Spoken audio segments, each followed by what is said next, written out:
This is another example of frequency distribution histogram for group data.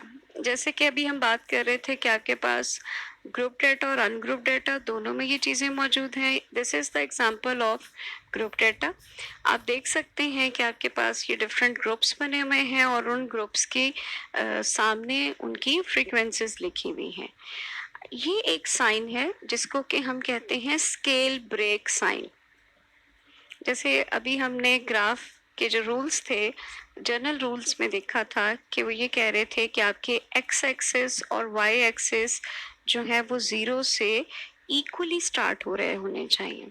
ये अगर आप देखें तो हमारा वाई एक्सिस तो ज़ीरो से इक्वली स्टार्ट हो रहा है क्योंकि आपकी हर कैटेगरी के दरमियान सेम डिफरेंस है. 0 से 1, 1 से 2, 2 से 3, 3 से 4 आपके पास 1 इंटरवल चल रहा है. लेकिन अगर आप यहाँ देखें तो 30 टू 31, 32 टू 33, 33 टू 30, इन सब के दरमियान तो 1 का डिफरेंस आ रहा है, लेकिन 0 और 30 के दरमियान 1 का डिफरेंस नहीं है.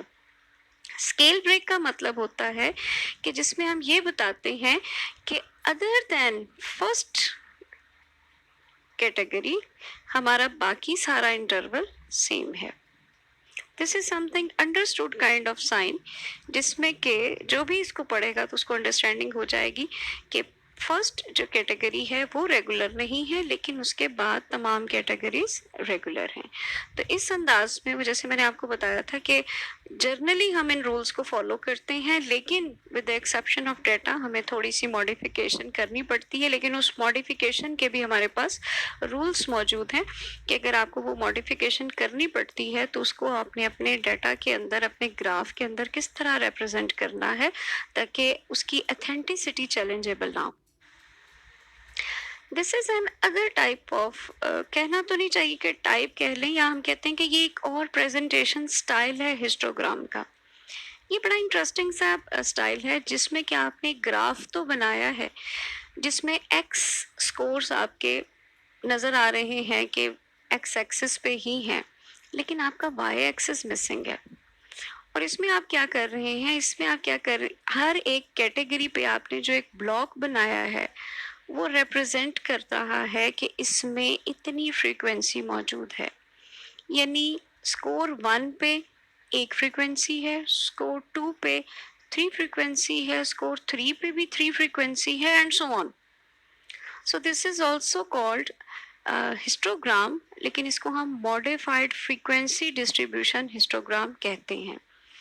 मैंने कोशिश की है कि जो मैक्सिमम काइंड हो सकती हैं वो मैं आपके साथ डिस्कस करूं. That would be helpful for you to understand यहाँ उन्होंने आपसे ये कहा था कि height of the dot corresponds to frequency. करना आपने क्या है कि draw dot above the centre of each scores of a class interval. एक सेंटर ऑफ स्कोर लेना है आपने दोनों क्लास इंटरवल के दरमियान. अगर आपका 4 से 5 एक क्लास इंटरवल है तो उसका सेंटर ऑफ स्कोर आपको नॉर्मल कर्व समझाती हूँ. फॉर एग्जाम्पल ये आपकी एक पॉलीगॉन की एग्जाम्पल है. आपके पास डाटा इस अंदाज में मूव कर रहा है. This is actually exact point. जहाँ जहाँ फ्रीक्वेंसी आपके पास थी आपने उसको टारगेट किया और उनको आपस में लिंक किया और ये बन गई आपकी पॉलीगॉन. अगर हमारे पास डाटा इस तरह से मौजूद होता और हम इसको फ्री हैंड से कर बना देते तो उसमें कुछ पॉइंट तो हमारे मिस होते लेकिन मैक्सिमम पॉइंट कवर अप भी हो जाते और हमारी नॉर्मल कर्व भी कंप्लीट हो जाती. तो इसको हम कहते हैं फ्री हैंड नॉर्मल कर्व. ये हम हिस्टोग्राम पे भी बनाते हैं, पॉलीगॉन पे भी इसका मतलब है उसको एक नॉर्मल कर्व में कन्वर्ट कर रहे होते हैं और आप आगे लेके चलते हैं. जब हम रिलेटिव फ्रीक्वेंसीज की बात करते हैं तो रिलेटिव फ्रीक्वेंसीज, ये आपको थोड़ा सा पहले मैं रिलेटिव फ्रीक्वेंसी कैलकुलेट करके दिखाऊंगी और उसके बाद जब डिस्ट्रीब्यूशन बनाऊंगी तो आपके लिए उसको समझना बहुत आसान हो जाएगा. तो इस तरह हम अपनी पॉपुलेशन को रिलेटिव फ्रीक्वेंसीज के थ्रू ग्राफ में शो करा रहे होते हैं। आपको याद होगा इसी लेक्चर में शुरू में हमने देखा था कि प्रोपोर्शंस हम कैसे कैलकुलेट करते हैं और फिर परसेंटेजेस। जो आप प्रोपोर्शंस को कैलकुलेट करते हैं that would be helpful for you to define the relative frequencies, और वो फिर रिलेटिव फ्रीक्वेंसीज आपको आगे इस तरह के कर्व्स बनाने में हेल्प करते हैं। The shape of frequency distribution, this is important. I think you people are not unfamiliar with it. इस पे भी हम हमेशा बात करते रहते हैं कि आपकी फ्रीक्वेंसी डिस्ट्रीब्यूशन की शेप क्या है। इस चीज़ का जानना आपके लिए बहुत ज़रूरी है, क्योंकि अगर आप इस चीज़ के बारे में जानेंगे तो उसके बाद आपको अपने डाटा की हैंडलिंग, प्रेजेंटेशन और फिर उससे फर्दर ट्रीटमेंट के लिए बहुत अच्छी अंडरस्टैंडिंग हो जाएगी, and you will be choosing the best suitable ways and best suitable method for that. जैसा कि आप देख सकते हैं कि हमें मोस्टली दो तरह की जो डिस्ट्रीब्यूशंस हैं उनसे हमारा साफ का वास्ता पड़ता है। एक सिमेट्रिकल है और दूसरी स्क्यूड। अब यहाँ एक मैं वर्ड बड़ा ध्यान से बोल रही हूँ, सिमेट्रिकल। मैं नहीं कह रही हूँ कि नॉर्मल डिस्ट्रीब्यूशन। सिमेट्रिकल डिस्ट्रीब्यूशन ऐसी होती हैं जिनकी सिमेट्री मौजूद होती है। सिमेट्री कहते हैं ऑर्डर को। और स्क्यूड ऐसी डिस्ट्रीब्यूशन होती है जो अपनी सिमेट्री लूज कर रही होती है। जो सिमेट्री लूज करती है वो किसी ना किसी एक एंड से कर रही होती है। सिमेट्रिकल डिस्ट्रीब्यूशन ऐसी हैं जिनकी is a mirror image of the other. कहने का मतलब ये है कि उसकी दोनों साइड एक जैसी होती हैं। जैसे कि हम नॉर्मल डिस्ट्रीब्यूशन बनाते हैं, दोनों साइड्स, दोनों लेग्स इक्वल होती हैं। जबकि स्क्यू डिस्ट्रीब्यूशन क्या होती है, scores pile up on one side and taper off in a tail on the other side. एक साइड पे स्कोर पाइल अप करते हैं और दूसरी जो है वो स्लांट बन रही होती है। टेल ऑन द राइट हो तो हम कहेंगे पॉजिटिवली स्क्यूड है, टेल ऑन द लेफ्ट हो तो हम कहेंगे नेगेटिवली। इसकी कुछ एग्जांपल्स आप देखें। ये है आपकी symmetrical distribution. This is symmetrical distribution. दोनों साइड्स मिरर कर रही हैं एक दूसरे को, बिल्कुल एक जैसी हैं। And these are your skewed distribution. This is skewed and this distribution is also skewed. यहाँ पे आप देखें कि ये है इसकी राइट साइड। राइट साइड की अगर टेल ज़्यादा लॉन्ग है तो हम कहेंगे कि ये पॉजिटिवली स्क्यूड है, और अगर लेफ्ट साइड की टेल ज़्यादा लॉन्ग है तो हम कहेंगे कि ये नेगेटिवली स्क्यूड है।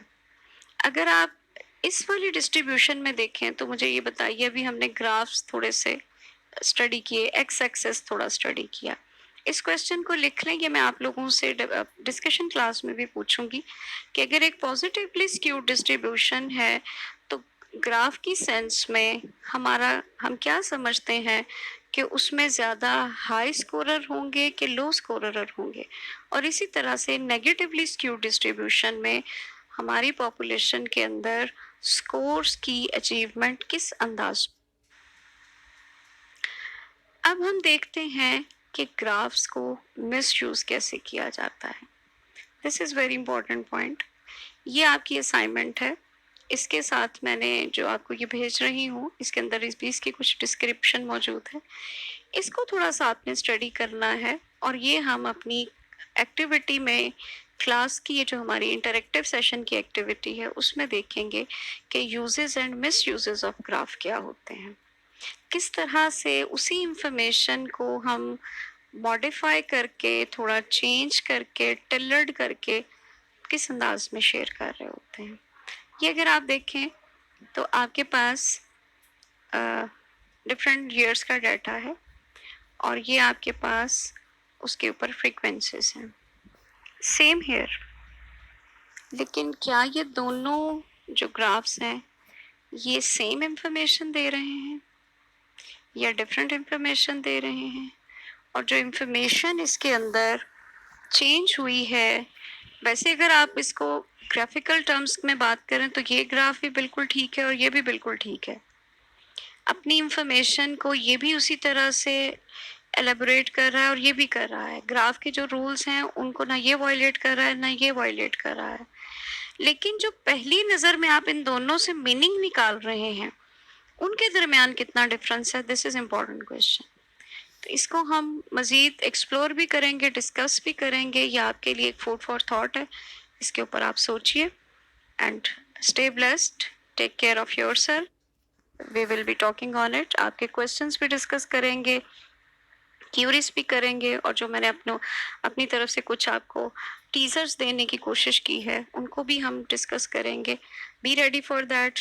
आप इसको सुनिए, समझिए। अगर आपको किसी भी तरह की कोई प्रॉब्लम हो तो you can send me your query in Google Classroom and you may share it on the WhatsApp as well, और हम इसको मज़ीद डिस्कस कर सकते हैं। Thank you so much students, बहुत शुक्रिया आपका।